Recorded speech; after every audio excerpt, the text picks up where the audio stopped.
Gravação iniciada, presidente. Ok, colegas, retornamos do intervalo, vamos dar sequência ao nosso julgamento, à nossa sessão de julgamento, pelo item, tratando do item 188 da pauta, do contribuinte Eduardo Olímpio Machado Neto, de relatoria da conselheira Renata. Renata, então, pode ler o relatório e, se possível, já pode, e na sequência já vai direto para o voto, né? Tá. Então, tá. Vou fazer um resumo, é claro. Né? Tá. Então, o relatório curtinho, talvez lá numa parte do voto dê para fazer um resumo melhor. Tá. Então, quanto ao relatório, quanto o contribuinte foi lavrada a notificação de lançamento, por meio da qual se exigiu o pagamento de ITR do exercício de 2006, acrescidos de juros, moratórios e multas de ofício, totalizando o crédito tributário no importe de R$ 479.250,47 relativo ao imóvel rural denominado Fazenda Porto Alice, localizado no município de Rio Brilhante, Mato Grosso do Sul. Conforme a descrição dos fatos e enquadramento legal, regularmente estimado, o contribuinte não comprovou a isenção das áreas de preservação permanente e de reserva legal no imóvel rural e também não comprovou o valor da terra nua declarado por meio do laudo de avaliação do imóvel, conforme estabelecido na NBR 14653 da ABNT. Acho que é 4 esse número aqui, mas depois eu altero. Notificado do lançamento, o contribuinte apresentou impugnação tempestiva, que foi julgada procedente em parte pela DRJ de Campo Grande, para restabelecer a área de reserva legal declarada de 392 hectares, o que resultou na alteração dos itens do demonstrativo de ITR de folhas 81, conforme o quadro que eu reproduzi aqui abaixo. A DRJ de Campo Grande, tal como a autoridade lançadora, não reconheceu a área de preservação permanente e não acatou o entendimento da autoridade fiscal, que não aceitou... E também acatou o entendimento da autoridade fiscal, que não aceitou o laudo de avaliação do imóvel apresentado pelo contribuinte para comprovar o valor da terra nua. E procedeu ao arbitramento com base no CIPT, com fundamento no artigo 14 da Lei 9393, terceiro da Portaria 447 de 2002, e também manteve a alteração da área total declarada pelo contribuinte de 1.960 hectares para 2.083 que acho que também tem o número errado, 2083, tá? Hectares. Notificado do acórdão, o recorrente apresentou recurso voluntário aos 25 de 10 de 2011, e não houve contrarrazões, é o relatório. Vou prosseguir para o voto, então, tá? O recurso é tempestivo, mas deve ser conhecido em parte. Com efeito em seu recurso, o contribuinte, ora recorrente, introduz tese de defesa inédita que não foi levada à apreciação do julgador de primeira instância, e por isso não pode ser conhecido por este tribunal. Conforme acima brevemente relatado, dentre os tópicos do lançamento mantidos pela DRJ de Campo Grande, está a manutenção do valor da terra nua arbitrado pela autoridade lançadora, tendo por base o sistema de preços de terra CIPT em função do não acatamento do laudo de avaliação apresentado pelo recorrente. Em seu recurso voluntário, o recorrente questiona o não acatamento do laudo apresentado pelo julgador de primeira instância, elaborado com base na norma NBR 1453-4 da ABNT, o que abordaremos mais à frente neste voto, e também contesta a utilização do que chamou de desconhecida tabela CIPT sem a devida publicidade das fontes. Quanto a este último ponto, questiona quais seriam suas fontes de pesquisa, se foi baseada com o rigorismo da ABNT, se o profissional responsável pela sua elaboração é habilitado junto ao CREA de Mato Grosso do Sul e se foi recolhida a devida RT, se é possível o acesso ao levantamento dos preços realizados para a sua elaboração e outros que tais, e concluiu que, diante desses senões, o VETM de 2006 deve ser o constante do laudo de avaliação apresentado, elaborado por profissional habilitado e com recolhimento da devida RT. Constata-se, assim, que o recorrente, em verdade, impugna a própria legitimidade do sistema de preços de terra CIPT da Receita Federal do Brasil, o que não foi objeto de discussão em primeira instância de julgamento. Assim, nos termos dos artigos 16, inciso 3º e 17 do Decreto-Lei, eu pus aqui o que eles dispõem, né? A impugnação deverá mencionar todos os motivos de fato de direito em que se fundamenta, os pontos de discordância e as razões e provas que possuir, e considerar-se-á não impugnada, no artigo 17, a matéria que não tenha sido expressamente contestada pelo impugnante. O artigo 333 do novo Código de Processo Civil, por sua vez, aplicável subsidiariamente aos processos administrativos, inclusive ao processo administrativo fiscal, dispõe que incumbe ao réu alegar na contestação toda a matéria de defesa, expondo as razões de fato de direito com que impugnam o pedido do autor, especificando as provas que pretende produzir. Analisando o teor deste dispositivo legal, percebe-se que sequer seria necessário nos valermos de sua aplicação subsidiária ao processo administrativo fiscal, já que seu conteúdo é em tudo e por tudo exatamente o mesmo que se tem no conjunto dos artigos 16, inciso 3º e 17 do Decreto 70.235. Seja como for, aí eu cito uma doutrina, né, que trata do princípio da eventualidade da defesa, que ele deveria ter alegado toda a matéria de defesa na contestação, né, que isso no CPC, e aqui fazendo paralelo pela aplicação subsidiária na impugnação, não tendo alegado, essa matéria precluiu. Em consequência, o argumento da recorrente somente levantado neste momento processual, em sede de recurso voluntário, não pode ser conhecido por este tribunal. E, nesse sentido, aqui eu cito inúmeros precedentes aqui nossos do CARF. Tá? Desse modo, essa matéria, somente alegada pela parte em grau de recurso, não será conhecida. No mais, conforme acima brevemente relatado, o presente recurso voluntário foi interposto de decisão que julgou procedente em parte a impugnação apresentada contra o lançamento de TR do exercício de 2006, mantendo a glosa da área de preservação permanente declarada pelo contribuinte em sua DITR de 500 hectares para mantendo agora, que alterou de 500 para 88 hectares. E a alteração, da área do imóvel declarada de 2.083 e 30 hectares, e do valor da terra anual declarado pelo contribuinte de R$ 1.140.930 para o valor arbitrado com base no sistema de preços de terra CIPT, da RFB, de 8.400, que foi alterado para 8.483.710,38. Anote-se, inicialmente, que a área do imóvel declarada pelo recorrente em sua DITR de 2006 foi de 1.960 hectares. No entanto, segundo consta da notificação de lançamento, restou comprovada uma área de 2.083 e 30 hectares, que foi considerada na apuração do crédito tributário em discussão. Em sua impugnação, o recorrente argumentou que, para efeito do cálculo do ITR do exercício de 2006, a área a ser considerada é aquela expressa na matrícula do imóvel, de 1.960 hectares, e não 2.083 e 30, uma vez que essa nova medida ainda se encontraria em fase de apuração e não foi certificada pelo órgão competente, no caso, o INCRA. Esse argumento foi afastado pela DRJ de Campo Grande, que entendeu que a área do imóvel deve se referir à situação existente na data da entrega da DITR, independentemente de atualização no registro imobiliário. Em seu recurso voluntário, o recorrente não impugnou este ponto da decisão recorrida, que por isso se tornou matéria incontroversa e não mais passível de discussão em sede administrativa.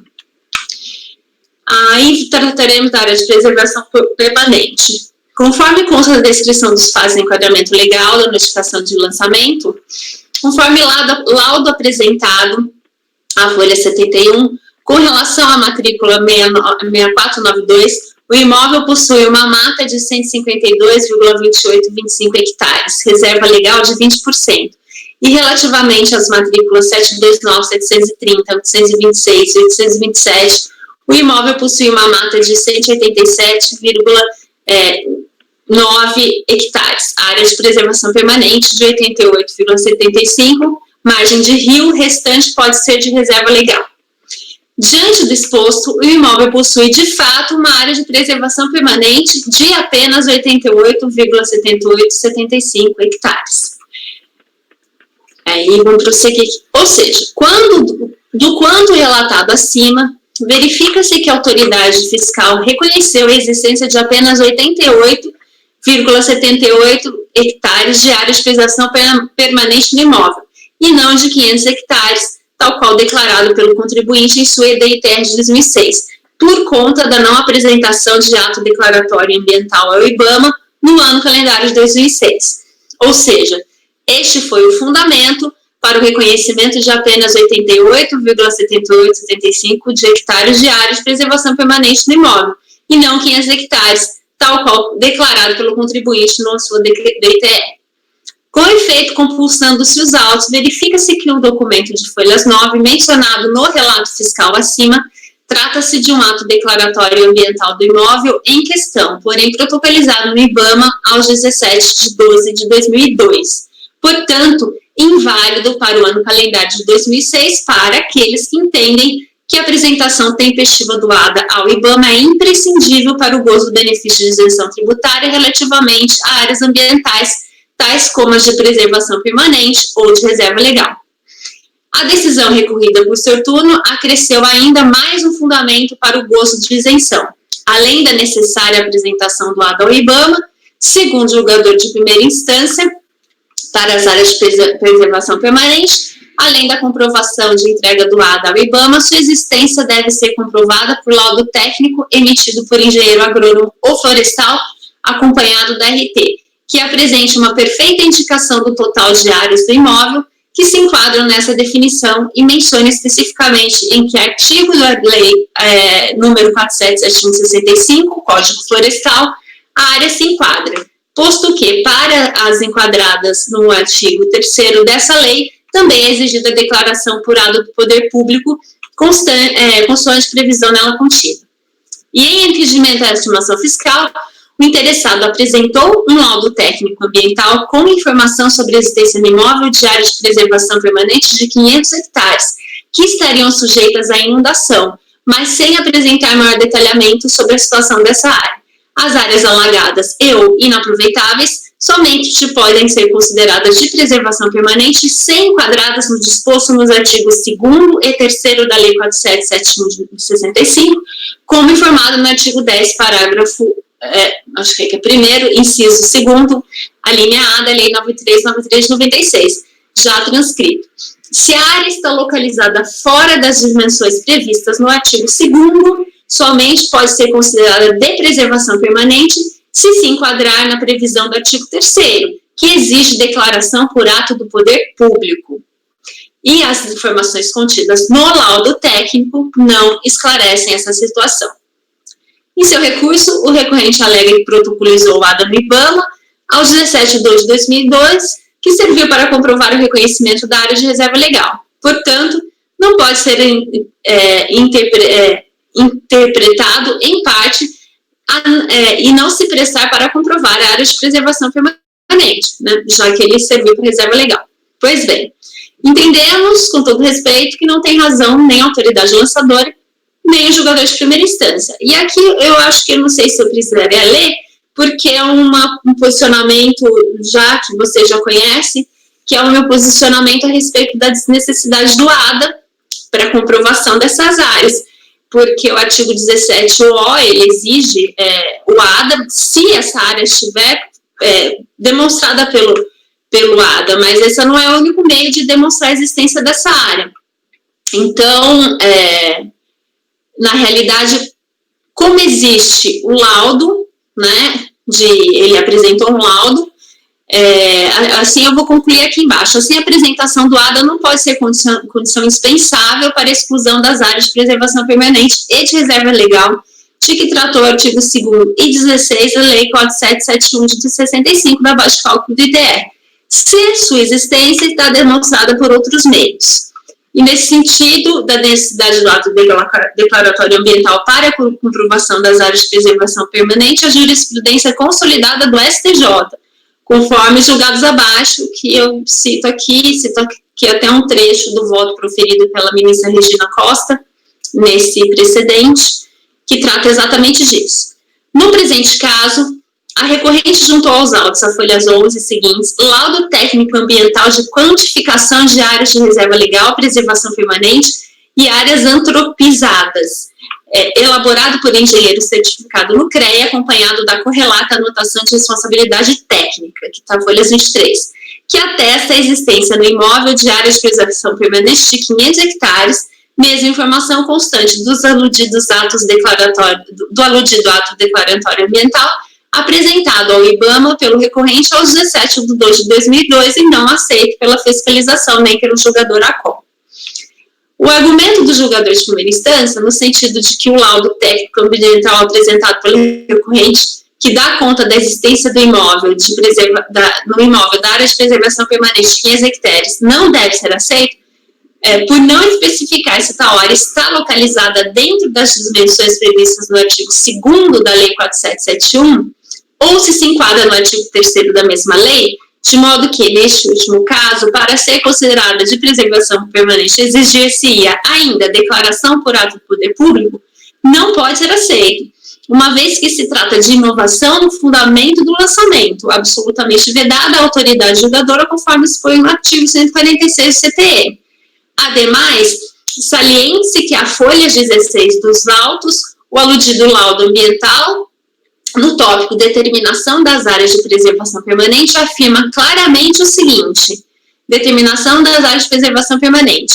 As áreas de preservação permanente são constituídas de várzeas alagadas, mata ciliar dos córregos e do Rio Brilhante, áreas de preservação de nascentes, lagoas naturais e brejos, entre outros. Ressalte que a área localizada em Angélica, em grande parte do ano, fica alagada. Ou seja, embora o laudo não seja expresso em mencionar em qual dispositivo da Lei 4771 tais áreas se enquadram, entendemos que, com todo respeito, a descrição acima é bastante clara e de sua simples leitura, em cotejo com os artigos 2º e 3º da lei em questão, é possível verificar que tais áreas se enquadram no artigo 2º, alíneas A, B e C. E aqui eu transcrevo o dispositivo. Desse modo, diante de todo exposto, entendo suficientemente comprovada a existência no imóvel da mencionada área de preservação permanente de 500 hectares, fazendo jus, portanto, à isenção do tributo, devendo ser restabelecida a diferença sobre a área de 401,213 hectares de preservação permanente, que é justamente a diferença entre 500 hectares e aquilo que a fiscalização já havia reconhecido. Vocês querem votar ou eu prossigo? Era bom votar.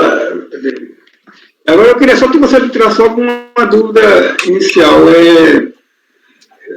Esse laudo técnico, você falou que era de um profissional habilitado que registra CREA. Qual foi o engenheiro? A especialidade, por favor. Deixa eu pegar. Essa é a Eduardo Olímpio. Espera que eu vou pegar aqui e eu ponho na pasta.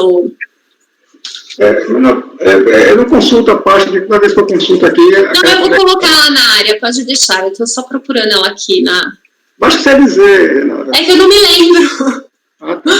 Na realidade. Eu honestamente não me lembro que espécie de engenheiro era. Eduardo Cristiano, peraí, eu fiz bastante coisa assim, mas só... Aqui, Eduardo Olímpio.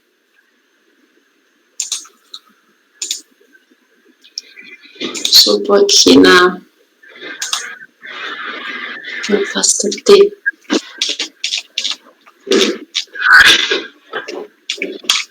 Oh, meu Deus.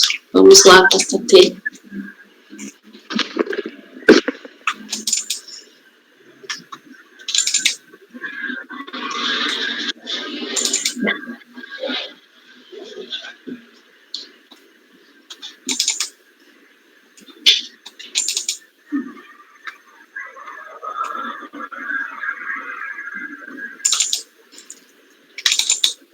Só um minuto, pessoal.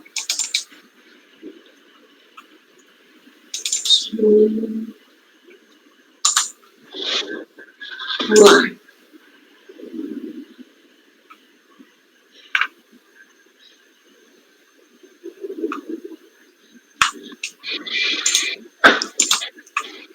Tá colando aqui, mas ele é um pouquinho lento.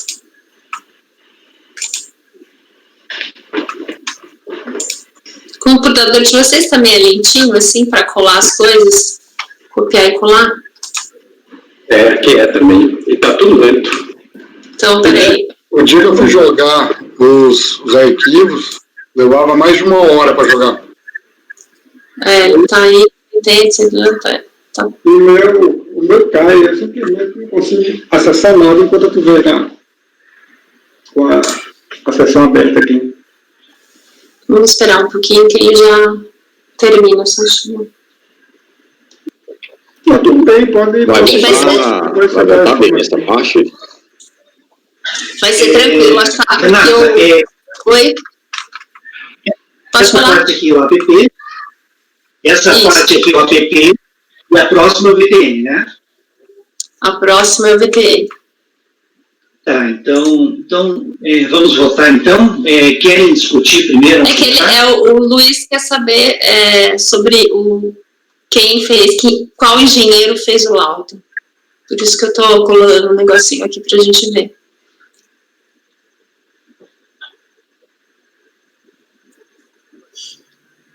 Devia ter colado já.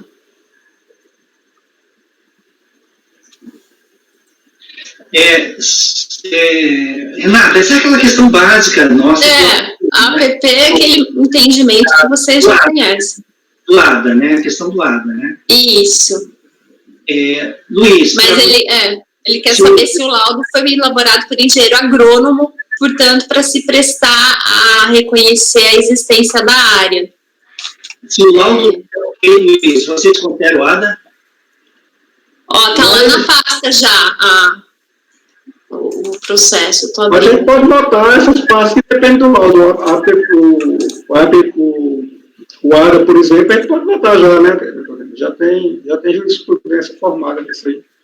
Laudo técnico ambiental de quantificação das áreas de reserva legal e preservação. Está na folha 11 seguinte. Espera aí, deixa eu ver quem que é o engenheiro que fez. O ADA passou a ser obrigatório de forma anual em 2007, Acho que foi 7, né? 2007? Acho que foi 7. 2007. Cada um tem um ADA. Tá. Esse caso que a gente está julgando, da Renata, é de 2006. É de 2006 e ele apresentou um ADA em 2002. 2002, tem isso também. Nossa, a gente está tão lento. Eu coloquei aí na pasta. Se alguém conseguir abrir antes que eu, o arquivo daí está aí dentro da pasta T e está na folha 11 seguintes desse laudo. Se esse ADA de 2002 ele preencher a área como ele é. Ele preenche. Eu falei. Se não tiver autorizado, eles prestam para aprovar, sim.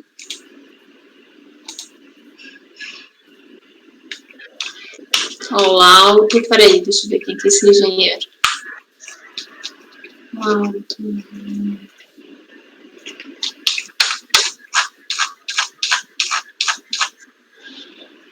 Nossa, muito lento, gente. Desculpa, mas lento demais. Engenheiro agrônomo, Luiz. Aqui está o número do CREA e a RT está na sequência. E está quitada, né? Tá. Tá sim. A autenticação mecânica dela está na folha 23 ao final, tá? Cirone Godoy França. A RT tem um número R$30 quitada no dia 23/6/2008. Tá? Está no final da página 23. Autenticação mecânica. Obrigado, Rafael. Agora, só com relação ao ADA, tem esse enunciado 41, que ele fala que a não apresentação do ADA não pode motivar o lançamento de ofício relativo a fatos geradores ocorridos até o exercício de 2000, porque a gente está falando de 2007. Não, é que quando o ADA, acho que em 2000 que ele passou a ser obrigatório ano a ano, que eu me lembro era 2007. Mas isso, assim, para o meu posicionamento é indiferente, porque eu entendo que o ADA não é necessário, principalmente para a área de preservação permanente, se eu tiver o laudo que demonstre a existência da área, já que o Código Florestal ele é muito vigente à época. Ele é muito claro que a área ela é de preservação permanente pelo simples fato dela existir daquela maneira tal qual ela é. Então...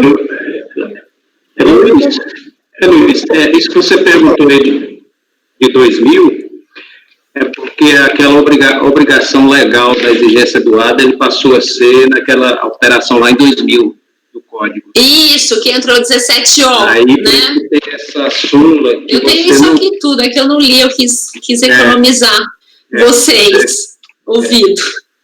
Mas está tudo aqui.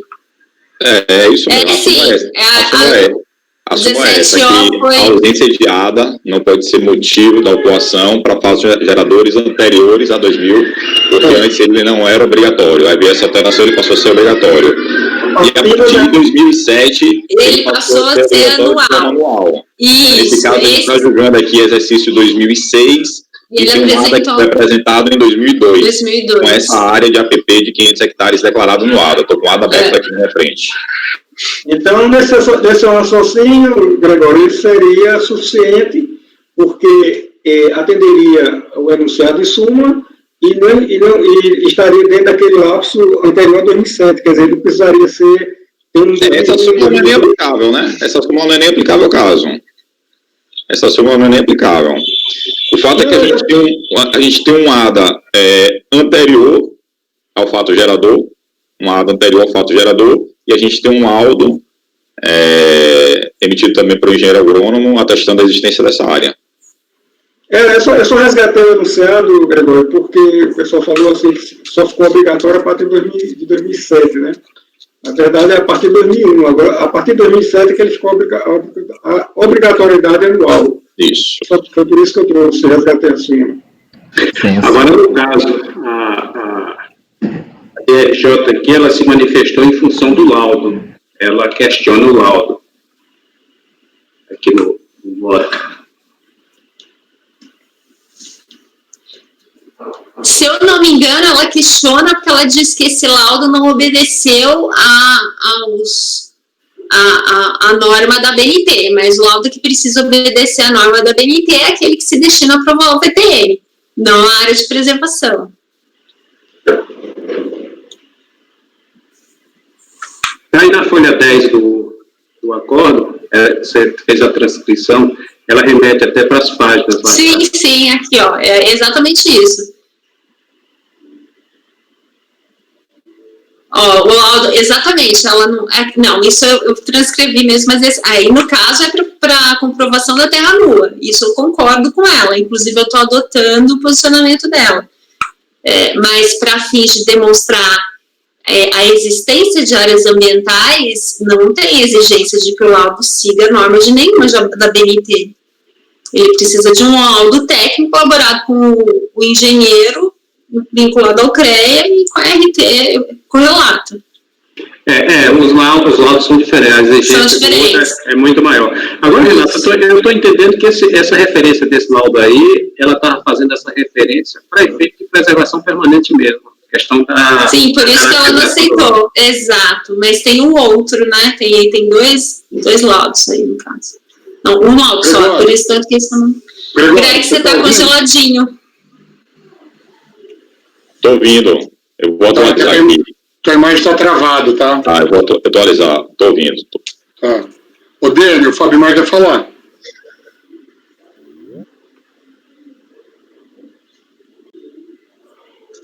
Pode falar, Fábio Mar. Não, era só para falar da imagem do Gregório mesmo. Desculpa. Imagina.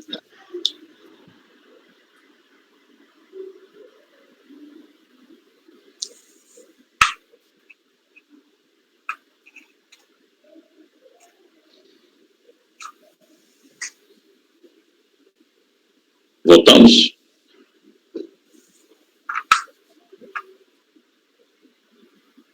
O meu entendimento aqui,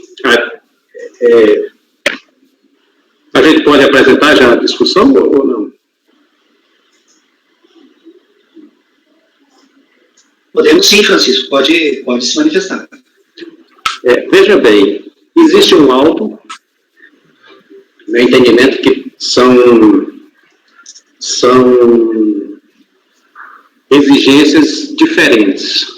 Uma é você mostrar uma existência física, isso existe, que é o laudo da comprovação da área das áreas em geral, todas, né? Preservação permanente, essa questão toda. Outra questão, que no meu caso que ele está enfocando, mas eu vou falar só para distinguir, é o laudo referente à avaliação do imóvel, que aí entra uma subjetividade, então há aqueles parâmetros e o nível de exigência é infinitamente diferente. E a gente considerando qual a função, qual a finalidade do ADA. O que é o ADA? O que é o ADA? Se você trouxer o ADA para a pessoa física, para o imóvel rural, comparando o imóvel rural com a pessoa física, o ADA equivale à declaração. O ADA é o documento que é apresentado ao IBAMA, onde o contribuinte diz, olha, eu tenho essa área, essa área, essa área, essa área, essa área. E esse instrumento é usado pelo IBAMA para fiscalização, para comprovar se realmente aquilo existe, se realmente aquilo ocorre igualmente foi declarado no ADA. É uma declaração dizendo que tem.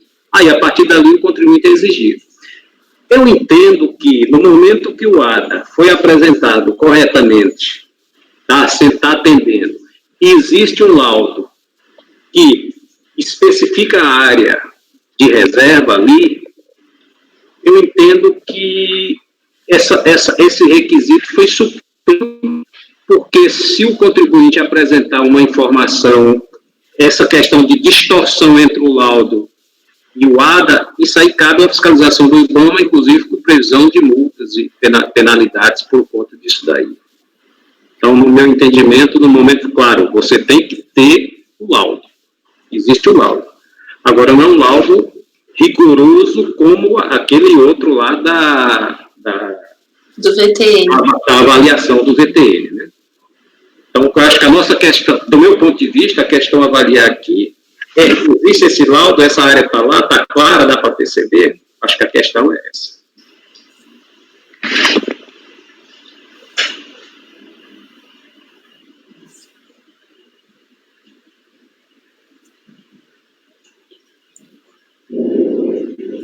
Francisco, você não gostaria de pedir vista desse processo?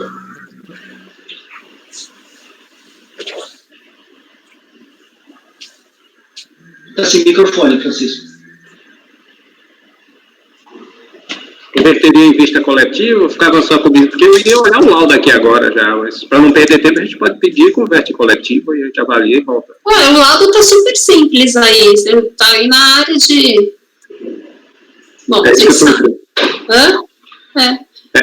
Acho que inclusive está a partir de folhas 11. Agora a vista seria interessante, porque olhando o laudo vai ter uma opinião minha, né? Só, né? Olha, e aí se ele pedir vista, todos têm a oportunidade de olhar e formar a sua convicção. Né? Eu acho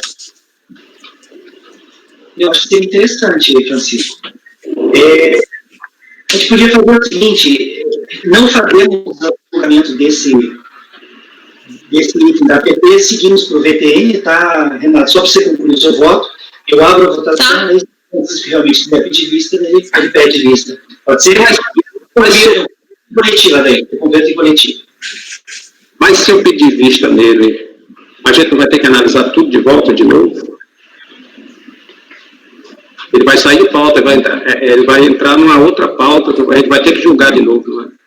Não, mas aí a gente não precisa, é só relembrar o processo, não precisa toda essa discussão. A gente vai, a Renata já tem o voto dela, você na volta você vai apresentar a tua posição em relação a esse laudo de avaliação, em relação ao APP e em relação ao VTN, e a gente já julga. Não vai ser, vamos começar do zero, assim, né? Vai ser como todo o processo de vista. Beleza, tranquilo. E aí todo mundo, eu vou dar uma analisada também, todo mundo vem já com mais informações, e aí todos se pronunciam e já julga. Pode ser? Da minha parte, pode ser. Pode ser? Daí a gente ganha tempo, adianta, né? Mas a gente fica bastante tempo aqui e acaba não conseguindo terminar. Então, Renata, então pode entrar nessa questão do VTN, se puder fazer até um resumo para nós. Só um minuto que eu preciso espirrar. Desculpe. A parte do VTN, na verdade, é bem pequena, né? Então pode até ler, se quiser. Tá, então é mais simples. Isso sobre o valor da terra nua. Isso é DITR do período, o recorrente declarou o valor da terra nua em R$ 1.100.000 R$40.930. Relata a autoridade fiscal que o recorrente foi intimado a comprovar o valor declarado por meio de laudo de avaliação do imóvel, conforme estabelecido na NBR 146534 da BNT. Informa que, conforme a norma em questão, item 9.2.3.5, a linha D, é obrigatório nos graus 1 e 3, nos graus 2 e 3, que no caso de utilização de fatores de homogeneização, o intervalo admissível de ajuste para cada fator e para o conjunto de fatores esteja compreendido entre 0,8 e 1,2, o que não foi atendido no laudo apresentado pelo recorrente. Conclui, assim, que, desta forma, ficou comprovado quanto à fundamentação, a falta de grau 2 do laudo técnico, o que impossibilita para contribuir concluir que o VTN por hectare avaliado de R$ 579,55 represente o valor de mercado de 1º de janeiro do ano de exercício da ITR. Levando a autoridade lançadora, portanto, ao arbitramento do valor da terra nua com base no CIPT, com fundamento no artigo 14 da Lei 9393 e artigo 3º da Portaria 447, resultando o VTN no importe de R$ 8.483.770,38, uma bela diferença. O procedimento adotado pela autoridade lançadora foi respaldado pela DRJ sob fundamento em síntese que há deficiências no laudo que o comprometem para fins de comprovar efetivamente o VTN por ele declarado e que esse documento pretende comprovar. Em relação ao valor da terra nua, os argumentos trazidos pelo recorrente em seu recurso passíveis de conhecimento por este tribunal restringem-se à citação de precedentes jurisprudenciais do então Conselho de Contribuintes, sem acrescentar nenhum elemento novo que seja hábil a justificar a reforma da decisão recorrida. Assim, adoto como razão de decidir o seguinte trecho da decisão recorrida para que integre este voto. O laudo apresentado pelo contribuinte em atendimento à informação fiscal foi rejeitado pela autoridade lançadora, que apontou deficiências nele encontradas, quanto a não observar determinações contidas em norma da BNT. A autoridade fiscal destacou, em suma, que os fatores de homogeneização dos elementos de amostra pesquisada ultrapassaram o intervalo admissível estipulado na NBR 14653 e que, assim, o laudo não se enquadra no grau 2, o que impossibilita que seja aceito para a comprovação do VTN no exercício tratado. O contribuinte não apresentou as deficiências citadas na atuação. Além disso, vê-se que o laudo técnico considera como amostras valores de imóveis localizados em municípios diversos do ora tratado, sendo que apenas 2 dos 8 dados considerados se referem a imóveis localizados no município de Rio Brilhante, Mato Grosso do Sul, mas se trata apenas de oferta e não de negócio realizado, e foram consideradas informações que teriam sido fornecidas por corretores de imóveis e extraídas da internet, sem comprovação de que os negócios considerados nas amostras são contemporâneos ao exercício aqui tratado. Há de ser respeitado o disposto no item 9.2.3.5, a linha B da NBR 14.653, que dispõe que, para enquadramento nos graus de fundamentação 2 e 3, é obrigatório que o laudo contenha, no mínimo, 5 dados de mercado efetivamente utilizados. Os dados de mercado coletados devem ainda se referir a imóveis localizados no município do imóvel avaliando, contemporâneo à data do fato gerador do ITR. Por fim, então, essa é a fundamentação, né, da não aceitação do laudo, com a qual eu estou de acordo. E, por fim, ele ainda tem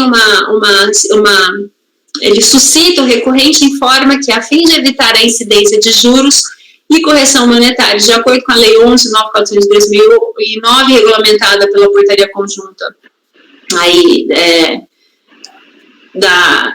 nossa, era um número aqui, saiu uma letra, depois eu corrijo, que prevê descontos de 100% de multa e 45% nos juros, recolheu o valor do ITR suplementar aos 27 de 2009 por meio de DARF, no concernente ao valor da terra nua do exercício de 2006, com alíquotas de 0,3%, o valor do VTN, nesse caso, de acordo com o lançamento efetuado pela SRF de R$ 8.483.710,38. e requer que esse valor de ITR suplementar seja aceito como quitação do débito cobrado. Aí eu pontuo aqui que o valor do tributo a ser recolhido deverá ser apurado após o trânsito julgado da decisão a ser proferida neste processo administrativo, até porque, para efetivar o pagamento noticiado, o recorrente procedeu ao cálculo considerando dados que não estão corretos, como, por exemplo, a área total do imóvel, que ele considerou como sendo de 1.960 hectares, e conforme expusemos acima, para fins de cálculo do tributo, prevalecerá a área constante do lançamento de 2.083,30 hectares, em face da ausência de impugnação quanto a este ponto no recurso voluntário. Assim, uma vez que haja decisão definitiva, o pagamento já realizado será abatido do saldo remanescente do crédito tributário. Vocês querem votar? Eu posso concluir. Então, minha conclusão é que eu conheço em parte do recurso voluntário para, na parte conhecida, dar-lhe provimento parcial para restabelecer a isenção tributária sobre a área de preservação permanente de 411,213 hectares, que é a diferença entre os 500 hectares e os 88, aí um pouquinho que já havia sido reconhecido anteriormente. E deverá ser abatido o saldo remanescente do crédito tributário, o pagamento já efetuado pelo contribuinte.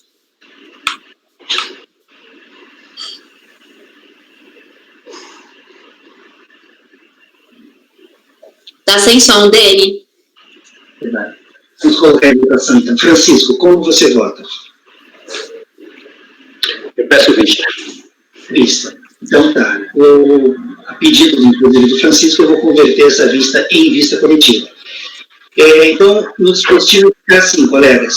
Vista para o conselheiro Francisco, sendo convertido em vista coletiva. A relatora apresentou seu voto, dando provimento parcial ao recurso voluntário,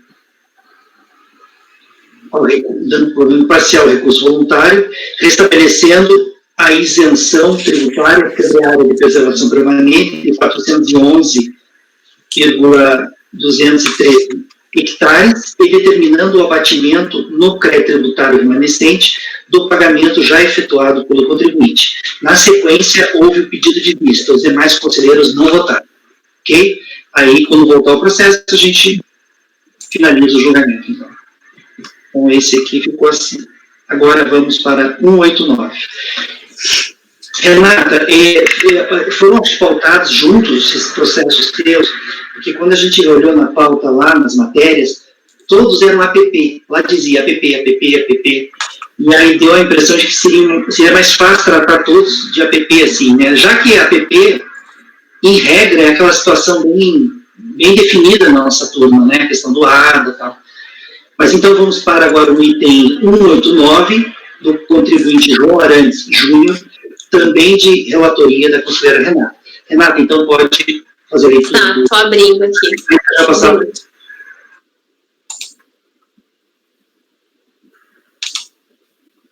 Só um minutinho que eu estou abrindo.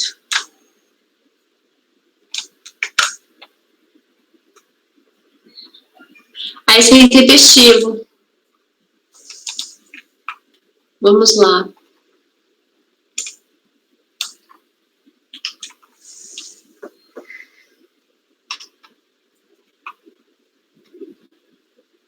Oh, meu Deus.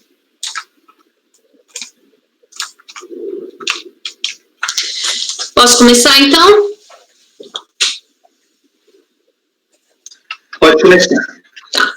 Trata-se de lançamento de ofício formalizado para fins de exigência de imposto territorial rural relativo ao exercício de 2002, incidente sobre imóvel rural denominada Fazenda Providência, com área total de 53.391,4 hectares, localizado no município de Aripuana, Mato Grosso, no valor total de R$ 1.726.836,06. Relata a autoridade fiscal contribuinte. Relativamente à área de utilização limitada da reserva legal, apesar de haver sido intimado a apresentar os originais e cópias dos documentos que a comprovam, apresentou apenas cópia não autenticada das matrículas, além de não ter apresentado o ADA protocolado no IBAMA no prazo legal. Com relação à área de pastagem, apresentou apenas cópia do respectivo projeto, não tendo trazido aos autos laudo técnico atestando a implantação da pastagem nele prevista. Acrescenta ainda que, analisando os documentos apresentados, mapas e laudo de avaliação do imóvel, não se verifica a existência talud de área de pastagem na dimensão declarada de 21.881,6 hectares, sendo que mencionado o laudo de avaliação do VTN aponta apenas a existência de 2.200 hectares de pastagem e em 2005. Sobre o VTN, o laudo apresentado contém inconsistências, dentre as quais não teriam sido discriminados os valores das benfeitorias dos elementos de amostras e teriam sido utilizadas benfeitorias existentes no ano de 2005 para cálculo do valor de 2000, acho que na verdade, é o ano de 2006 para cálculo do valor de 2005. É isso. Eu errei aqui. Notificado o lançamento, o contribuinte apresentou a impugnação acompanhada de documentos que foi julgada procedente em parte pela DRJ e decisão emendada, que aqui está ementa, e cientificado do acordo em questão às 17/3/2009, o contribuinte apresentou recurso voluntário aos 23/4 de 2009. Aí, vamos lá. Conforme se verifica do edital de número aqui 7, de 20 de fevereiro de 2009, nos termos do artigo 23, parágrafos 1º e 2º, inciso 4º do Decreto 70/235, alterado pelo artigo 113 da Lei 11.196 de 2005, o contribuinte foi cientificado do acordo proferido no julgamento de sua impugnação às 17/3 de 2009, uma terça-feira, 16º dia contado de sua fixação, que se deu aos 2/3 de 2009, e interpôs recurso voluntário contra aquela decisão aos 23/4 de 2009, uma quinta-feira. E aqui eu transcrevo o dispositivo do artigo 23, tá? E eu deixei para vocês lerem. Assim, tendo o edital sido afixado aos 2/3 de 2009, sua publicação ocorreu nesta data, considerando-se intimado o contribuinte daquela decisão, portanto, nos termos do dispositivo legal acima citado, 15 dias após a sua fixação, ou seja, no dia 17/3 de 2009, passando a transcorrer a partir daí o prazo de 30 dias previsto no artigo 33 do mesmo decreto 70/235 para interposição de recurso voluntário. E o edital em questão, aliás, é claro nesse sentido, conforme a imagem abaixo reproduzida, que eu reproduzi aqui para vocês a imagem do edital, e ele, inclusive, esclarece a forma de contagem e tudo mais, né? Eu até nem precisaria por conta da lei, mas, enfim, tá aí. Nos termos do que dispõe o artigo 33, né, da decisão, cabe recurso voluntário total ou parcial com efeito suspensivo dentro de 30 dias seguintes à ciência da decisão. Dispõe ainda o artigo, isso eu também estou falando da aplicação subsidiária do artigo 1003, parágrafo 6º do CPC, que dispõe no mesmo sentido, que o recorrente comprovará a ocorrência do feriado local no ato de interposição do recurso. Pois bem, de acordo com os dispositivos acima transcritos, o termo inicial da contagem do prazo para interposição de recurso voluntário pelo recorrente ocorreu no dia 17/3 de 2009, sendo, portanto, o termo final para a interposição desse recurso aos 15/4 de 2009, uma quarta-feira. Ocorre que o recurso voluntário somente foi interposto aos 23/4 de 2009, quando já transcorrido o prazo de 30 dias, previsto no artigo 33 do Decreto 70/235, para que o fizesse. Desse modo, o recurso é flagrantemente intempestivo. Ante o exposto, a ver sua intempestividade, voto por não conhecer do recurso voluntário.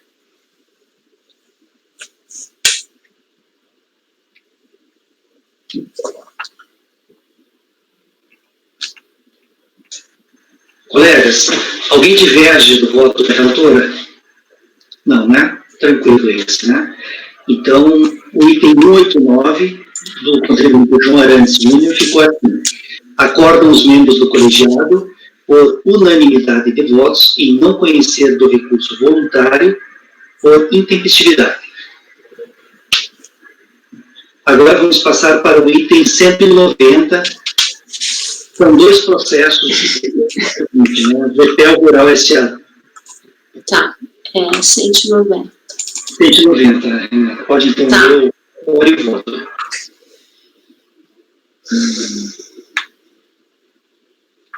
Só um minutinho que está abrindo.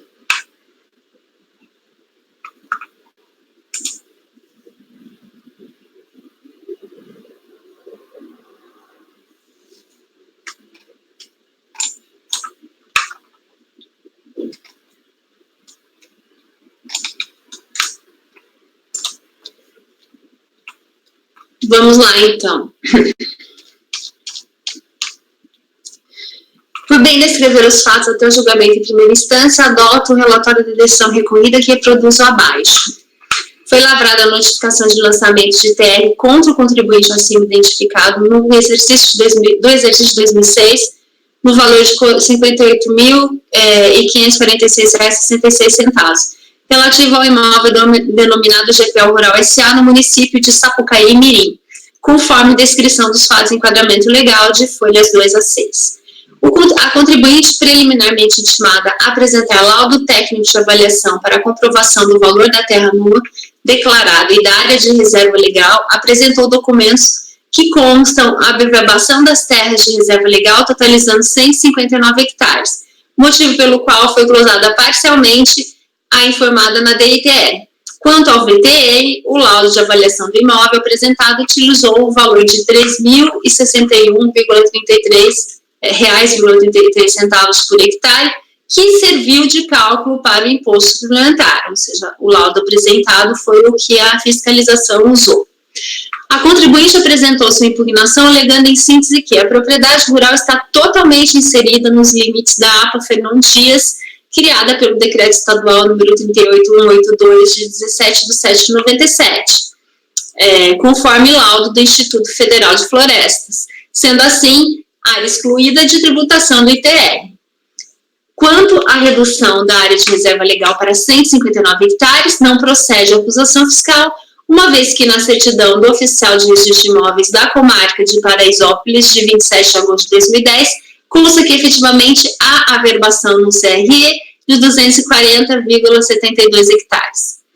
Apesar de estar registrado no CRI a área de reserva legal, não há previsão em lei para a averbação do CRI ser condicionante à isenção do ITR. A legislação que disciplina o ITR e o Código Florestal prevê somente a averbação de áreas de reserva legal no cartório de registro de imóveis para o fim de comprovar a sua existência, não estipulando prazo para o contribuinte promover a averbação da aludida área. Manifestam-se, nesse sentido, o TRF1 e o Conselho de Contribuintes, e transcreve acórdãos de decisões judiciais e decisões do Conselho de Contribuintes com o objetivo de amparar o seu caso específico. Diante do exposto, requer o conhecimento e o provimento da impugnação para julgar improcedente o lançamento. Analisando a impugnação e documentos anexados aos autos, a DRJ de Campo Grande a julgou procedente em parte. Em decisão a ser emendada, eu reproduzo aqui a emenda que está aí para vocês consultarem. E notificada do acórdão em questão aos 20/3 de 2014, a contribuinte apresentou recurso voluntário aos 2/4 de 14. Se não houve contrazões, é o relatório. Então, o recurso é tempestivo, estão presentes os demais requisitos de admissibilidade, pelo que dele conheço. Conforme acima brevemente relatado, o presente recurso voluntário foi interposto decisão que julgou o procedente em parte, impugnação apresentada contra o lançamento de TR do exercício de 2006, para reconhecer a área de reserva legal do imóvel de 237,40 hectares, mantendo quanto ao mais o lançamento. Argumento o julgador de primeira instância que o fato de o imóvel estar inserido na APA Fernão Dias, criada por decreto estadual, por si só não afasta a tributação sobre ele, uma vez que, considerando que o inciso 5º do artigo 10 do decreto 4382 de 2002, com sua matriz legal, prevê a exclusão das áreas de interesse ecológico para a proteção dos ecossistemas da tributação IBTR, que ampliem as restrições de uso previstas nos incisos 1º e 2º do mesmo artigo, que tratam de preservação permanente e de reserva legal, o que não se observa na propriedade, porquanto ali são exercidas atividades extrativas em 435 hectares, conforme declarado pelo contribuinte em sua DITR, enquanto que as áreas de interesse ecológico não podem ter essas atividades desenvolvidas para que possam ser excluídas da tributação. Ademais, nem ao menos foi apresentado no ADA de 2007 a indicação dessas áreas. Quanto à área de reserva legal, argumento julgador que, embora na certidão do CRI conste a averbação de 240,72 hectares de reserva legal, informação também constante do laudo do Instituto de Florestas, a recorrente declarou na DITR do período e no ADA apresentado 237,40 hectares, informação também constante do laudo técnico de avaliação do imóvel, a folha 36, devendo ser restabelecida essa área de reserva legal, ou seja, os 237. Em seu recurso voluntário, a recorrente argumenta que a decisão recorrida é em sentido inverso ao acórdão número tal da primeira turma, ela cita um precedente aqui da segunda turma ordinária da primeira Câmara, proferida nos autos do processo administrativo final 2007-42, e que também figura como sujeito passivo, um precedente dela própria. Transcreve trecho da ementa da decisão em questão no seguinte sentido: área de utilização limitada, área de interesse ecológico, área de preservação de proteção ambiental, APA. As áreas de propriedades privadas, dentro dos limites de uma APA, são áreas de declarado interesse ecológico e devem ser excluídas para fins do cálculo do ITR. E também trecho do voto proferido pela relatora do acórdão, do qual destaca as seguintes passagens. Ao contrário do entendimento exarado na decisão recorrida,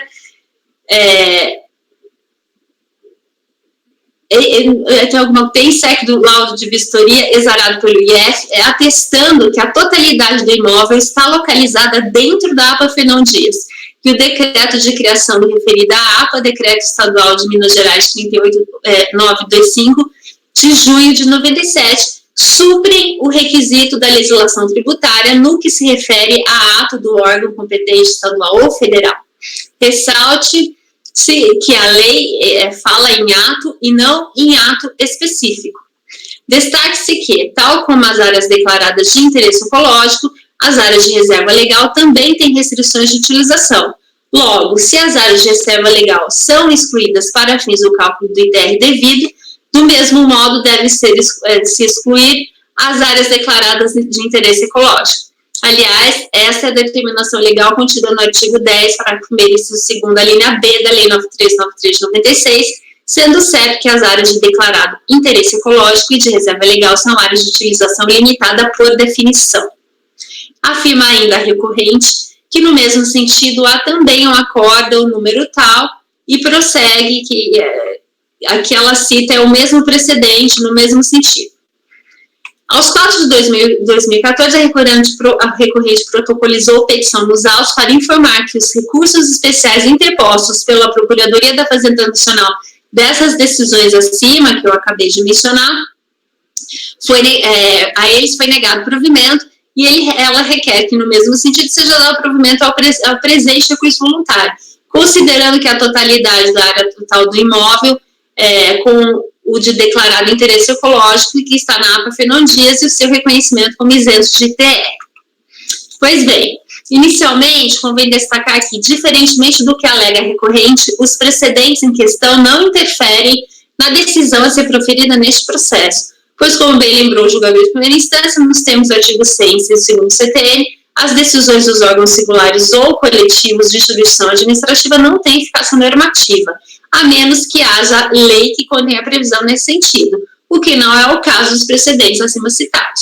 Feita essa observação inicial, ressalte-se que nosso entendimento a respeito da matéria objeto de controvérsia neste recurso, já manifestado em outras oportunidades, é diverso do externado nos julgados em tela. Com efeito, entendemos que neste ponto, o artigo 10, parágrafo 1º, inciso 2º, linha B da Lei 93, determina que, aí eu coloquei aqui o artigo 10, vou prosseguir, tá, para vocês lerem. Conforme se extrai do dispositivo legal supra, né, o artigo 10 aí de cima, para serem isentas de ITR, as áreas de interesse ecológico para a proteção dos ecossistemas, assim declaradas mediante ato de órgão competente federal ou estadual, devem ampliar as restrições de uso previstas para as APP e ARL. Em outras palavras, ainda que haja ato do poder público que declare determinada área como de interesse ecológico, caso não haja imposição de efetivas restrições de uso que ampliem aquelas previstas para a APP e ARL, ou seja, restrições além do manejo sustentável, entendo, salvo melhor juízo, que sua dedução da área tributária pelo ITR não tem amparo legal, e nesse sentido eu cito aqui precedentes nossos. A prevalecer o entendimento exarado nos precedentes colacionados, que a recorrente pretende seja aqui reproduzido, todo e qualquer imóvel, pelo simples fato de estar inserido em uma área de preservação ambiental, estaria isento de tributação, o que evidentemente não é o caso, pois não é verdade que todas as áreas dos imóveis localizados em APA estejam proibidas de serem exploradas economicamente, pois que a legislação ambiental permite a exploração econômica de determinada área do imóvel, desde que de forma planejada e regulamentada, observando-se as restrições/proibições impostas pelo órgão ambiental gestor, no caso, o Instituto de Florestas aí do Estado. E tanto isso é verdadeiro, que a própria recorrente declarou em sua DITR do período da existência de 485 hectares de área aproveitável no imóvel e o exercício da exploração extrativa em 435 hectares. Ou seja, para efeito de exclusão do ITR, a área de interesse ecológico deve ser assim declarada em caráter específico para determinada área da propriedade particular, de modo que a área declarada em caráter geral não satisfaz por si só a condição legal para a sua dedutibilidade, como entenderam os julgados mencionados, de modo que o fato de a área estar inserida na APA Fernando Dias, criado pelo decreto estadual por si só, não exclui a área de tributação do ITR. Assim, diante do exposto, voto no sentido de negar provimento ao recurso voluntário.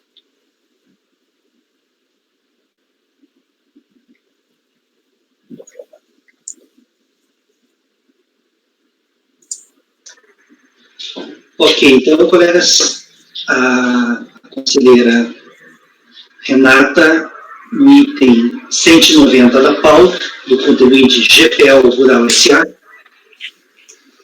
está votando por negar provimento ao recurso voluntário. Alguém diverge do voto da relatora? Alguém gostaria de fazer um comentário, discutir? Não? Ninguém diverge? Eu também não divirjo, eu também acompanho. Então, em relação ao item 190 da pauta, ficou assim: acordam os membros do colegiado, por unanimidade de votos, em negar provimento ao recurso voluntário. Agora vamos para o item 191 da pauta, que é do mesmo contribuinte. Sim. Renata, se for possível, já que é do mesmo contribuinte, você, não sei, Eu não me lembro, eu fiz tanta coisa que eu, na realidade, eu não me lembro. Eu não sei se ele é exatamente igual, ele tem alguma peculiaridade. Acho que melhor a gente ir, que a gente perde menos tempo. Tá? Então, pode ir. Vamos lá. Trata de lançamento de ofício formalizado em relação à recorrente para fins de exigência de imposto territorial rural relativo ao exercício de 2004, incidente sobre imóvel rural denominado Fazenda Terra Nova, Fazenda Nova, Boa Vista, / Harmonia, cadastrada na RFB sob o número tal, localizado no município de Sapucaí, Mirim. Acho que é outro imóvel esse aqui. O crédito tributário apurado pela fiscalização compõe-se da diferença do valor de ITR de R$ 216.630,32, que é acrescido de juros de mora, calculados até 28 de 2 de 2007, que faz um montante total de R$ 481.005,96. No complemento da descrição dos fatos constante da notificação de lançamento, relata a autoridade fiscal que a contribuinte apresentou declaração de ITR de 2004 em relação ao imóvel Nova Boa Vista, com área de 1.186,2 hectares, localizada em Sapucaí, Mirim. Analisando-se a DITR, conforme a Lei 9393 de 96 e NSRF 579 de 2005, que dispõe sobre a revisão das declarações, foi constatada a necessidade de comprovação de área de preservação permanente de 438,8 hectares, da área de utilização limitada de 237,4 hectares, e ainda o valor da terra nua, item 26 do quadro 15 do cálculo do valor da terra nua. Analisando a documentação apresentada, verificamos que, para as alterações nas áreas de preservação permanente e de utilização limitada ocorridas em 2004, não consta a entrega tempestiva de ADA junto ao IBAMA. Em relação à área de utilização limitada, verificamos ainda que, na matrícula mais recente do registro de imóveis de número tal, que unificou os imóveis das matrículas, são 3 matrículas aqui, não consta a averbação da área de reserva legal, quando o correto seria essa providência até a data da ocorrência do fato gerador.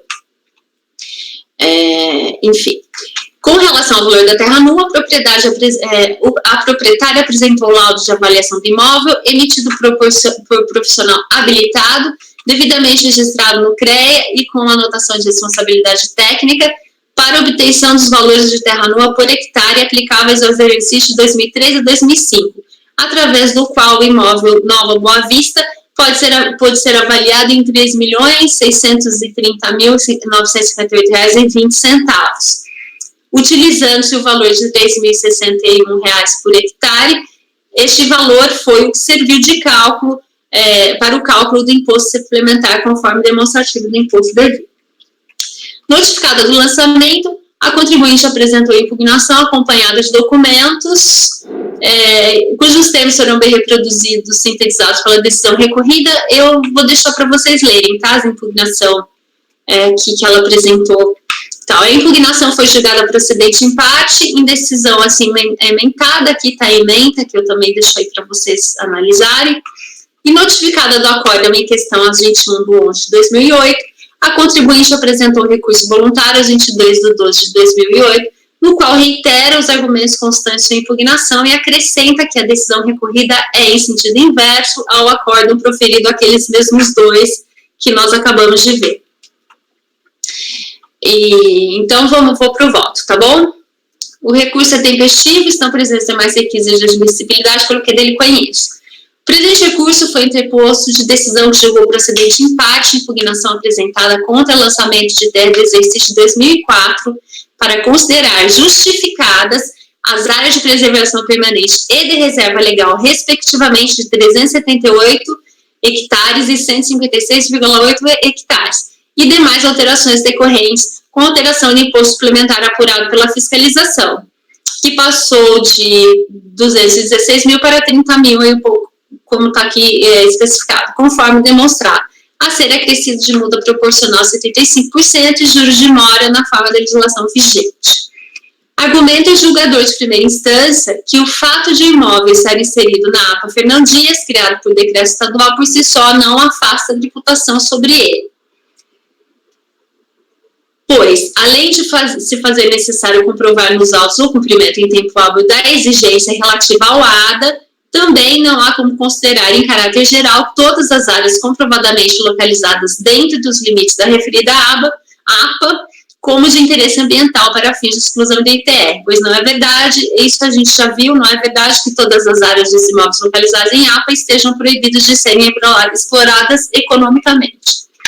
Quanto às áreas de preservação permanente e de reserva legal, argumenta o julgador que, no presente caso, não obstante a autoridade fiscal não ter considerado cumprida essa exigência para nenhuma área do imóvel, por não constar a verbação de qualquer área gravada como de reserva legal à margem da nova matrícula do imóvel, que é de número 11.065, a requerente instruiu a sua defesa com certidão de folhas 183/185 do CRI da comarca de Paraisópolis, constando que esse fato ocorreu por equívoco, reconhecendo a verbação em 17 de setembro de 88 de duas áreas totalizando 169 hectares, 35 mais 124,5 nas matrículas originais do imóvel. Portanto, cabe considerar cumprida essa primeira exigência apenas em relação a 169 hectares. Quanto à segunda exigência, de caráter genérico, pois se aplica a todas as áreas ambientais do imóvel, preservação permanente e utilização limitada, para fins de exclusão do ITR, a mesma foi prevista inicialmente no artigo 10 parágrafo da INSRF 43/97, e aqui a redação do dispositivo, cabendo ressaltar que o inciso 2º do referido parágrafo 4º estabelece que o contribuinte terá o prazo de 6 meses, contado da data da entrega da declaração de ITR, para protocolizar requerimento do ato declaratório junto ao IBAMA, órgão conveniado. No presente caso, consta dos autos apenas o requerimento do competente ato declaratório ambiental, protocolado tempestivamente junto ao IBAMA em 19 de setembro de 98, para a área total de 784 hectares, contemplando uma área de preservação permanente de 378 hectares e uma de reserva legal de 156,8, e não contemplando qualquer área declarada como de interesse ecológico. Portanto, tendo sido comprovada a verbação tempestiva de uma área gravada como de reserva legal à margem da nova matrícula do imóvel de 169 hectares, entendo que cabe considerar justificadas para fins de exclusão do ITR as áreas de preservação permanente e de reserva legal, respectivamente 378 hectares e 156,8, informadas nesse ADA, protocolado junto à IBAMA em 19/9/98.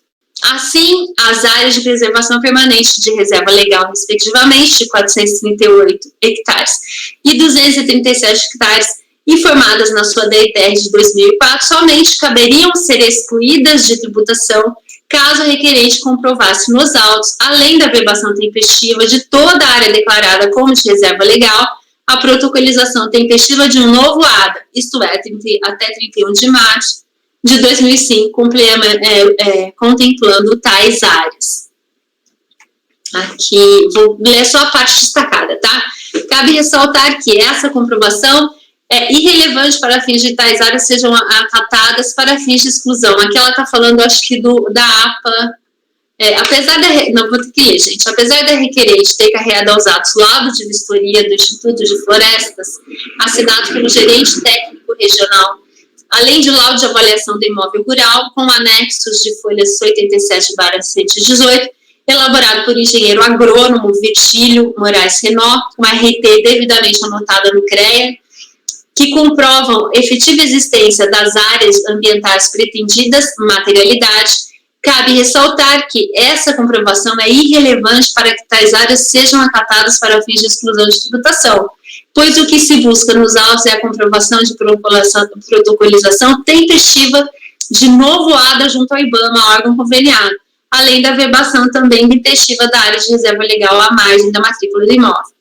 Dessa forma, cabe considerar justificadas para fins de exclusão do ITR de 2004 apenas as áreas de preservação permanente e de reserva legal, respectivamente 378 e 156,8 hectares, informadas nesse ADA protocolado junto à IBAMA em 19/9/98, no sentido de adequar a exigência tributária à realidade dos fatos. Em síntese, extrai-se dos trechos acima reproduzidos que, embora a decisão recorrida reconheça a verbação tempestiva de uma área de reserva legal de 169 hectares na matrícula do imóvel e a existência material tanto desta quanto da área de preservação permanente declarada de 438,80 hectares, somente considerou justificados 156,8 hectares de reserva legal e 378 hectares de área de preservação permanente, porque essas são as informações constantes do ADA apresentado, protocolizado junto ao IBAMA aos 19/9/98. Em seu recurso voluntário, eu vou pular aqui as alegações do recorrente, vou passar só para as minhas conclusões, tá? A recorrente apresentou a DITR de 2004 relativa ao imóvel em questão, na qual declarou a área total de 1.186,20 hectares e áreas de preservação permanente de reserva legal de 438,8 e 237,4 hectares, respectivamente. Essas áreas ambientais foram integralmente glosadas pela autoridade lançadora ao argumento de que não houve a protocolização de ADA, tempestivamente junto ao IBAMA, comprovando essas informações. A decisão recorrida, por sua vez, somente acatou as áreas de 156,8 hectares de reserva legal e de 378 hectares de preservação permanente, sob o fundamento de que, relativamente à primeira, reserva legal, embora tenha havido a verbação tempestiva de 169 hectares na matrícula do imóvel a esse título, somente 156,8 hectares estão comprovadas mediante o ADA anexado aos autos. Em relação à área de preservação permanente, embora reconheça a existência material dos 438,8 hectares declarados, somente considerou justificados 378 hectares e igualmente porque essa é a informação constante do ADA em questão.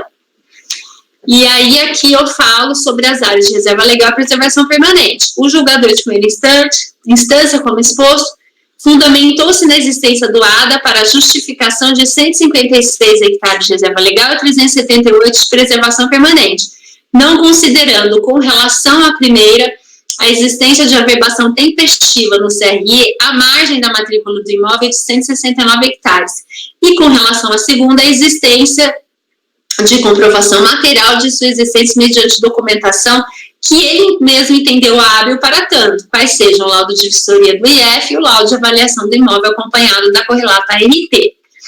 No entanto, a jurisprudência deste tribunal expressa no enunciado número 122 da súmula de sua jurisprudência, de teor vinculante, é no sentido de que a verbação à margem da matrícula do imóvel até a data do fato gerador é suficiente para comprovar a isenção do tributo em se tratando de área de reserva legal. E aqui eu cito o enunciado e no mesmo sentido, cito a jurisprudência aqui do CARF.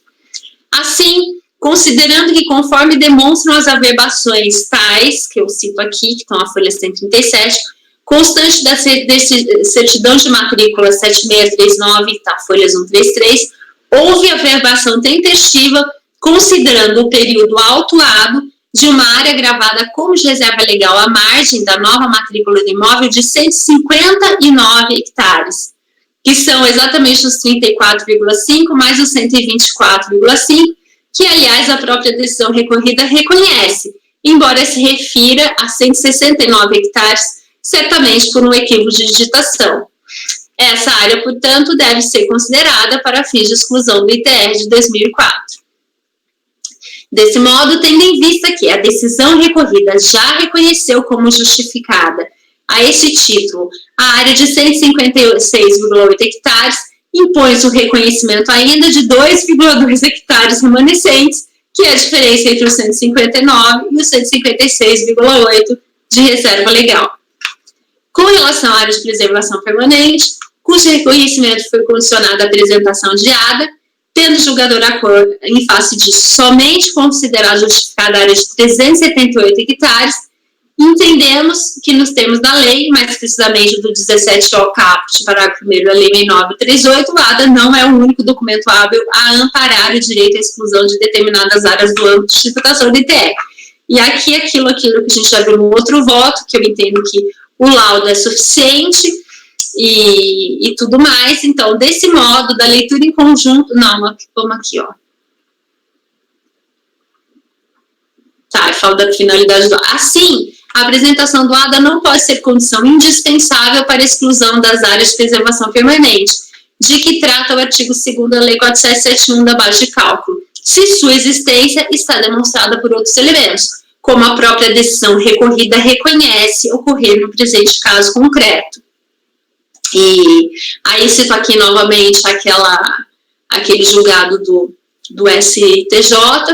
Então, desse modo, uma vez que a decisão recorrida considerou justificado a título de preservação permanente a área de 378 hectares, cabe reconhecer ainda esse título 60,8 hectares, que é justamente a diferença entre 438,8, que é o que consta do laudo, e os 378 já reconhecidos. E aqui a parte das áreas de floresta nativa, que eu acho que é exatamente a mesma coisa que nós acabamos de ver naquele julgado precedente, aquele que a gente acabou de julgar, que ela entende que deveríamos aplicar os precedentes anteriores e que eu já fundamentei. Eu acho que não preciso ler, né? O que vocês acham?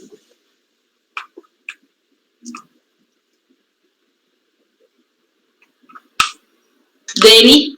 Por mim, acho que não precisa, não. Porque é a mesma coisa, esse tópico é igual, então...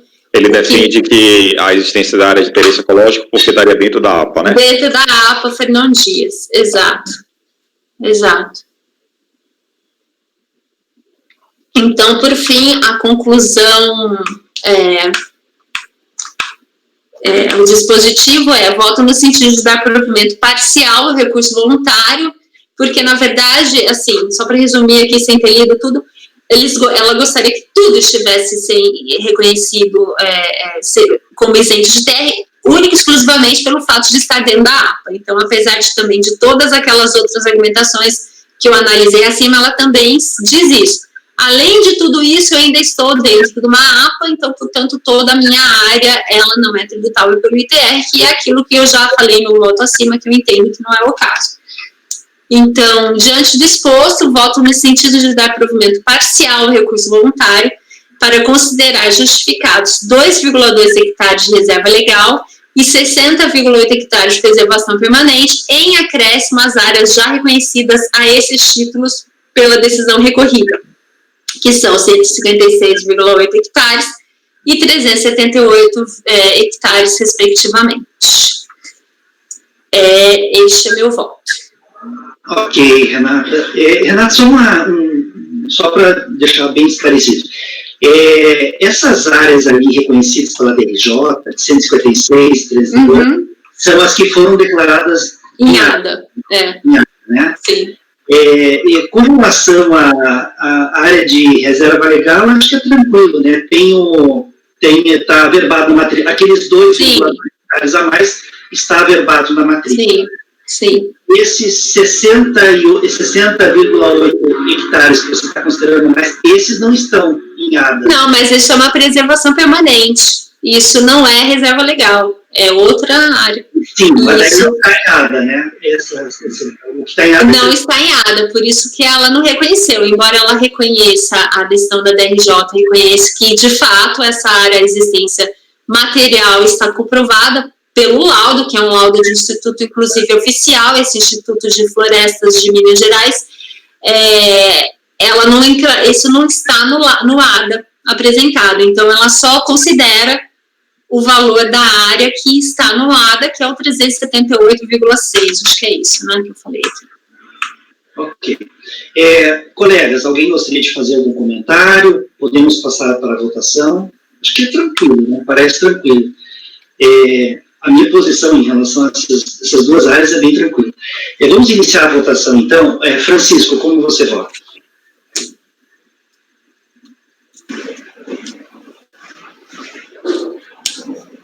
Eu vou divergir só em relação à preservação permanente. Ok. Gregório, como você vota? Vou acompanhar a relatora. Relatora, né? Márcio, como você vota? Eu acompanho a divergência, também pela falta de aplicação do ADA, mesmo porque eu não acredito nesse caso, eu não acho que a ausência de laudo técnico pode substituir o documento legalmente previsto para essa comprovação. Acompanho no ARL. Rafael, como você vota? Eu acompanho a relatora, Dani. Relatora. Luiz, como você vota? Divergência. Ana, como você vota? Eu acompanho a relatora. Ok. Eu acompanho a divergência também. Agora, só lembrando, a divergência do Francisco, tá? A divergência do Francisco, exato. Então, a decisão vai ser assim, colegas. Vai ser... Vê se vocês concordam, viu, Renata? Veja aí se é isso mesmo. Vai ser se acordam os membros por unanimidade de votos em considerar, aí será o teu texto, em considerar justificados 2,2 hectares de reserva legal em acréscimo à área de 156 já reconhecida pela decisão da instância, tá? Então, aí por unanimidade. E daí, e aí a outra parte vai ser em razão do empate, né, porque deu 4-4, né? Em razão do empate, vai ser mantida o seu voto por ser a decisão mais favorável ao contribuinte. É isso? Gregório, é isso, né, Gregório? É isso, né? Sim.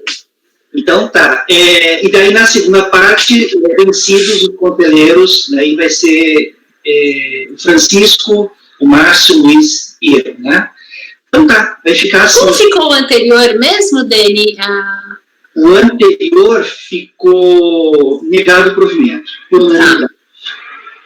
Tá? Então, repetindo, esse aqui vai ser por unanimidade de votos, reconhecer aqueles 2,2 hectares de reserva legal em acréscimo ao que a DRJ já tinha reconhecido, e aplicando essa nova sistemática do empate, adota a decisão mais favorável, em relação à área de preservação permanente de 60,8 hectares, em acréscimo à área de APP que a DRJ já havia considerado. Vencidos os conselheiros que eu já nomeei. Então, vai ser assim, colegas. Então, tá bom. Dê 5 minutos para eu ir ao toalete, por favor. Pode ser? Pode, na verdade é o seguinte, eu acho que não dá mais tempo da gente continuar, né, sem avance às 18 horas, né? Eu acho que não tem, né? Falta quase 15 minutos no relógio. Rodênio, eu tenho 2 fáceis agora à tarde, do mesmo contribuinte. Doutor Dene. Então, se você tem, pode, de repente, algum que dê para fazer nesse tempo. Você quer, só um pouquinho. Eu tenho Você quer o quê? também, bem rápido. Fabimar quer falar. Eu vou ao toalete, tá? 2 minutinhos. Então, vai bem rapidinho. Sim, com certeza, bem rapidinho. Dele, esse processo aí, o Márcio, ele deu provimento, ele não foi a divergência do Francisco, não. Ele teve uma...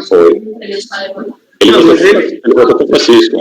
Mas ele subiu lá Não, é porque ele fez uma observação no final, no seguinte, ele falou assim, acompanha a divergência, aí depois ele acrescentou, e acompanha a relatora em relação à ARL. Ele fez essa observação no final, que acompanha a relatora em relação à ARL. E o Francisco acompanhou no ARL? Acompanhou, está verbado a matrícula antes do... Acompanhei. A BRJ não reconheceu esses 2,2 hectares de ARL porque não tem ADA, só que está verbada. E aí a tutela súmula dispensa o ADA. Perfeito, Gregório, perfeito. Doutor Dene. Pois não. Vai encerrar a gravação? Ainda não. Ainda Aguarda só um pouquinho. Ainda temos 15 minutos para as 18 horas. Que hora é o relógio, Fabimar? Aqui tá dando 17h45, mas vocês podem... 8? Oi? Não, a gente pode continuar desde que a gente faça a gravação. Isso, né? Exatamente. Como a gente fez ontem. Isso. A ideia não é... Aí amanhã eu só pego o vídeo do senhor e pego quais foram os itens que foram julgados após as 18. Ok. Você vai ficar de qualquer forma até as 18, até né? as 18. Então vamos ver como é que vai ser aqui o andamento, aí qualquer coisa te dá um toque. Tá ok. Fala. Os colegas colocaram aí processos rápidos. Eu, assim, se o grupo quiser avaliar também, eu tenho 3 processos aqui que eu não preciso nem ler, porque é um conhecimento que o contribuinte, o mesmo contribuinte, ele parcelou. Então ele desistiu. E são dessa, de agora de tarde? De hoje de tarde? Agora de tarde, então maravilha. Então, esses vamos fazer, então. Vamos fazer esses aí, porque os seus são desse naipe, Gregório. O meu são 2 que eu tenho para hoje de tarde, são do mesmo contribuinte, contribuição na IPR, contribuição, e ele alega em defesa que ele é uma entidade isenta, imune, mas é bem simples.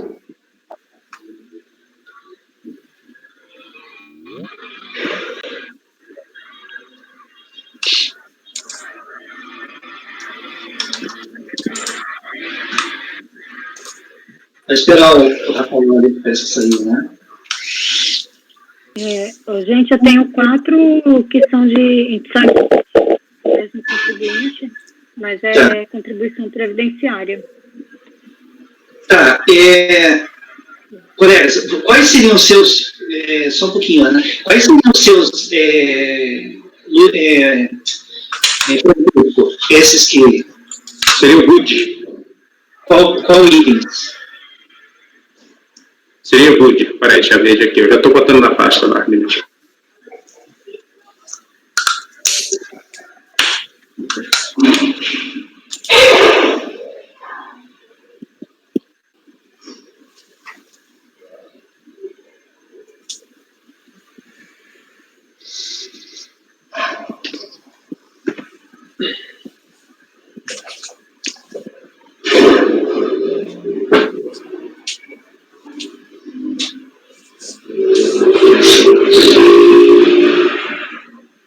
Tá, já estão lá. Itens 200. Está baixando, está baixando. 198, 99 e 200. Certo.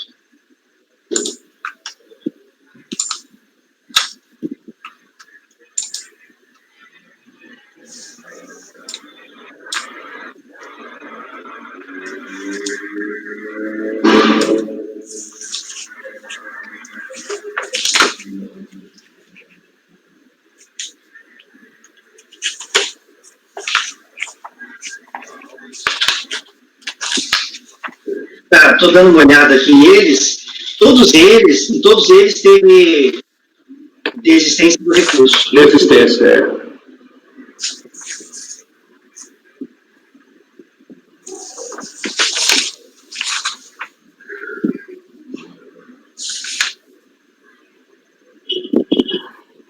Teve adesão a parcelamento, em todos eles. Colegas, eu dei uma olhada aqui, realmente desistência, adesão a parcelamento. Aí é o caso realmente de não conhecer do recurso interposto nesses processos, por renúncia ao contencioso administrativo. Alguém diverge desse entendimento? Não, né? Aqui não tem líquido, né? Então, em relação a esses itens, 198, 199 do governo, vai ser não conhecimento do voluntário por desistência.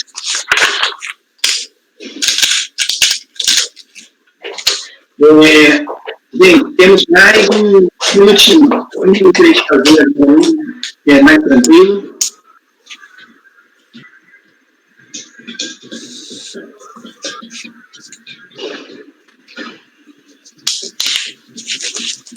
Dani, o meu é 201 a 204. E 4 também tem conhecimento. Então vamos lá, então. Eles estão na pasta e são 4 debicados de contribuição previdenciária da mesma empresa, do contribuinte. Nos 4 ele foi intimado na mesma data e nos 4 ele apresentou o recurso voluntário na mesma data. E eles estão intempestivos.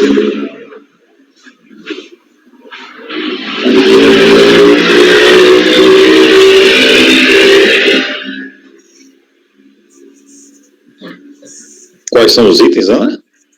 201 a 204.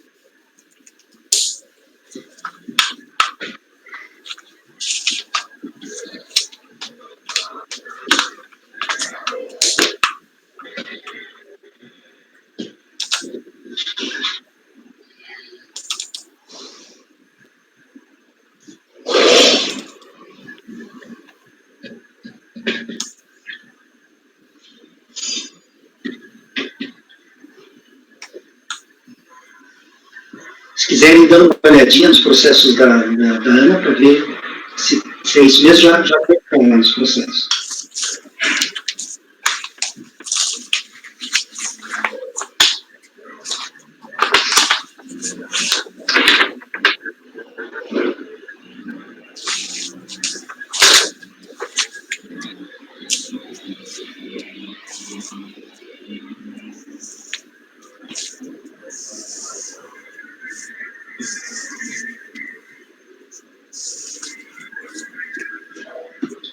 Segundo todos, né, Ana? Até o 204, né?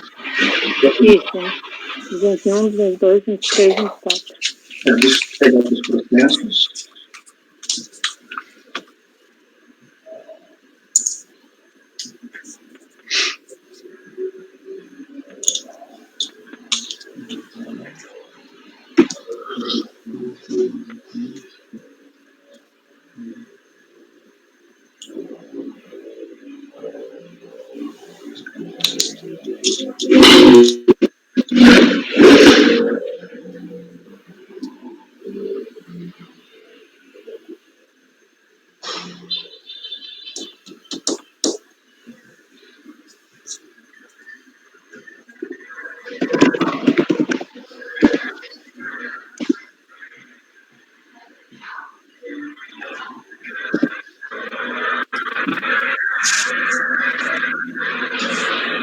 A ciência foi em fevereiro de 2009.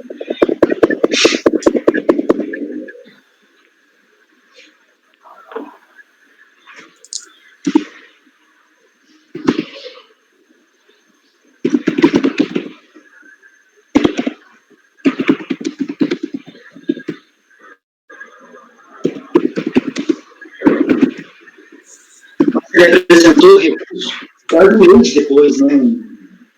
Bastante tempo depois, né? Uns 15 dias depois. Depois de esgotado o prazo, né? E a ciência de todos foi no mesmo dia, e a apresentação da foi no mesmo dia. Olha, me parece que aqui eu dei uma examinada, agora a conselheira relatora apontou a intempestividade. E a Ana está encaminhando por não conhecer do recurso voluntário por intempestividade. Alguém diverge da relatora? Não diverge? Então tá. Em relação, então, aos itens 201, 202, 203 e 204, vai ficar assim.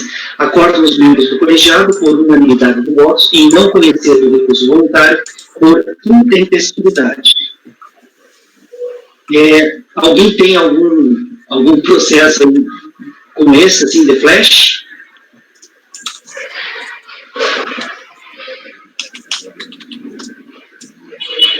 Não escutei, Gregório.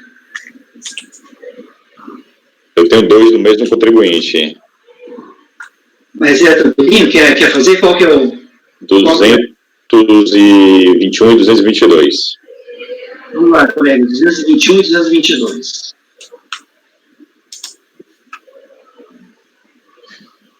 Acho que podemos encerrar com esses aí, né?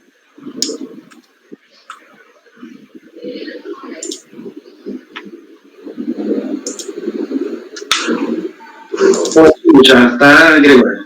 Tá.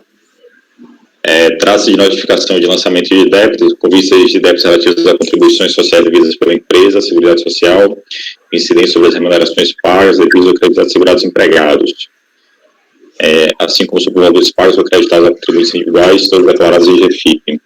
Cientificado do lançamento, a contribuinte apresentou impugnação, a qual foi julgada improcedente por meio da decisão de notificação número tal, ementa abaixo transcrita. Cientificada a decisão, o contribuinte apresentou recurso voluntário, reiterando os argumentos da decisão de impugnação nos seguintes pontos em síntese. Embora não certificada juridicamente, isso aqui é argumento do recurso voluntário, a instituição hospitalar exerce de fato função filantrópica, os débitos apurados não se consubstanciam, eis que é isenta. A instituição possui direito adquirido à filantropia, eis que a Fundação Hospitalar de Ibiaçá foi criada sob a égide da filantropia, nunca teve com proposta de obtenção de lucros, afirma-se a entidade credora em relação ao INSS, que é assim a revisão da NFLD, sendo reconhecida a isenção da entidade em relação às contribuições lançadas. É o relatório. Passando ao voto, então, conforme disposto acima, o contribuinte defende em síntese tratar-se de entidade imune / isenta à luz do parágrafo 7, com o artigo 195 da Constituição e o artigo 55 da 8.212, abaixo transcrito para melhor análise. Como se vê, o próprio parágrafo 7 do artigo 195 da Constituição, invocado pela contribuinte, estabelece que são isentas de contribuições para a Seguridade Social as entidades beneficentes de assistência social que atinam as exigências estabelecidas em lei. Destaquei.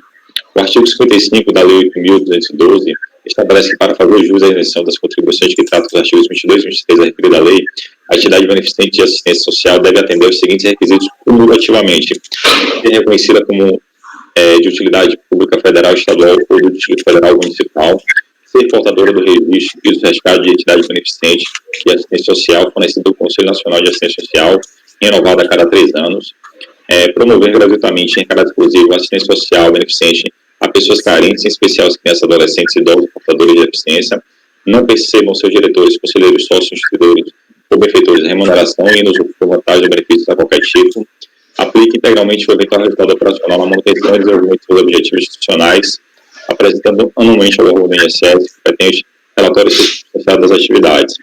No presente caso, a própria recorrente expressamente reconhece que não está certificada juridicamente.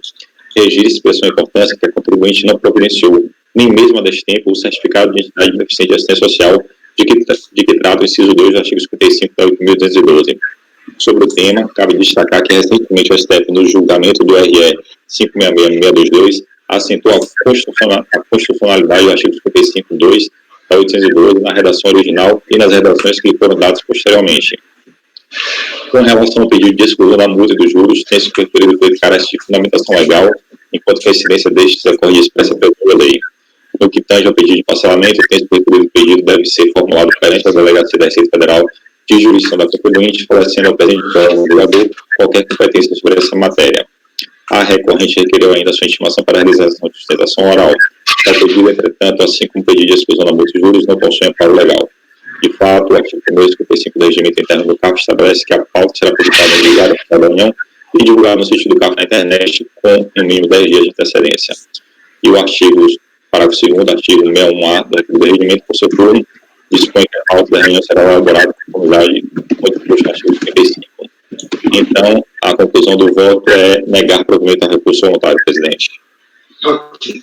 Colegas, alguém diverge nesse caso? Gente, o STF, ele julgou embargos de declaração no TRE e ele... Está me ouvindo? Está bem baixo. Está baixinho.